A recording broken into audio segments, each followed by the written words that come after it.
Bonjour à tous, je suis le Chapelier Fou, bienvenue dans les chroniques du Chapelier. Aujourd'hui on va parler de Triple X Reactivated.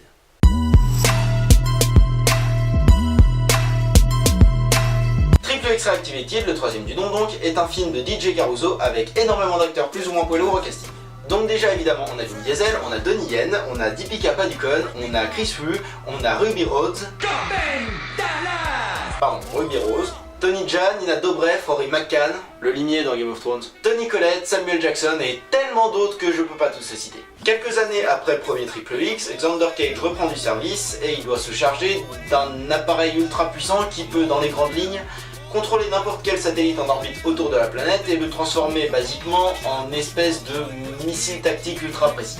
Il va pour ce faire recruter une équipe de tarés encore plus cinglés que lui et se retrouver confronté à encore pire que son équipe de tarés. Triple X Reactivated, c'est exactement le même principe que le premier Triple X. C'est un film d'action fun, bourrin et déjanté, complètement désinhibé qui se prend pour un James Bond sous adrénaline. Alors oui c'est con, non, c'est pas toujours crédible. La gravité, on l'encule. Mais perso, j'ai adoré le film, je vous assure que ça fait du bien. Et j'ai curieusement beaucoup de trucs à dire sur celui-là. En plus des séquences action renforcées à la testostérone qui ont fait toute la promo du film, et qui sont excellentes, hein, je dis pas le contraire. Ils partent très très loin dans leur délire très souvent, mais ils assument complètement et ils y vont à fond.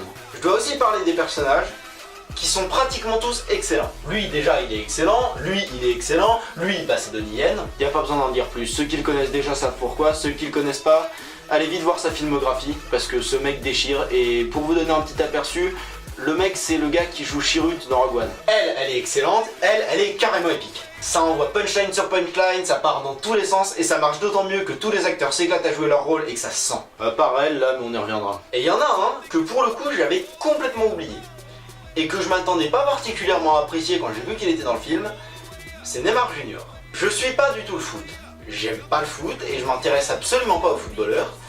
Mais lui en l'occurrence, même si dans le film il reste pas longtemps, et dans son propre rôle d'ailleurs, et bah ils ont bien su l'utiliser, et ça colle vachement bien au reste du film et au reste de la saga. D'ailleurs c'est loin d'être le seul caméo cool du film, mais ça je vous laisserai le découvrir. Et même sans parler de tout ça, ne serait-ce que l'ambiance du film est super bossée. Évidemment en musique, on est beaucoup sur de l'électro, il n'y a plus de Rammstein, et du coup c'est beaucoup de boom boom et des gros sons de boîte de nuit. Et pour le coup le délire dance et boîte de nuit, bah c'est pas du tout mon kiff, mais là ça passe carrément. Ce qui prouve quand même bien que n'importe quel style de musique peut être apprécié à partir du moment où il est bossé suffisamment. Enfin, sinon, à part son léger manque de réalisme, on encule la gravité, on a dit. Le film a 2 ou 3 défauts assez classiques pour le genre, mais qu'il faudrait vraiment apprendre à régler maintenant. Par exemple, le méchant qui blablate pendant 3 heures sur son plan machiavélique et sur à quel point il est génial, pendant qu'il tient le héros en joue juste en face de lui. Règle numéro 3 du super vilain qui dure. Jamais de putain de monologue. A noter que ça compte aussi pour le méchant qui tire dans le torse du héros qui évidemment a mis un gilet pare-balles plutôt que directement dans sa tête. Et puis il y a un autre défaut, c'est elle là. Je vous expliquerai pas qui c'est, mais je tiens quand même à dire qu'elle joue pas toujours ultra juste et qu'elle donne un petit peu l'impression de se faire chier. Mais revenons sur les qualités, parce que non, j'ai pas fini. En revenant sur la réal qui part aussi dans des énormes trips complètement assumés et super sympas. Et pour finir, je veux aussi parler d'un truc qui m'a agréablement surpris dans le film. En fait, je sais pas si vous avez vu passer ça, mais avant même sa sortie, Triple X Reactivated s'est fait taxer un peu partout de sexisme et de rabaissement de l'image de la femme. Et c'est vrai que quand on voit les deux premiers, bah y a de quoi s'inquiéter. Il n'y a pas énormément de filles dans ces deux-là qui soient pas soit sous-développées, soit complètement ultra sexualisées. Et là, bah il y en a aussi, ils jouent un petit peu sur le cul à l'écran, mais déjà, il n'y a pas que des filles qui sont montrées comme ça, il y a aussi 2-3 mecs.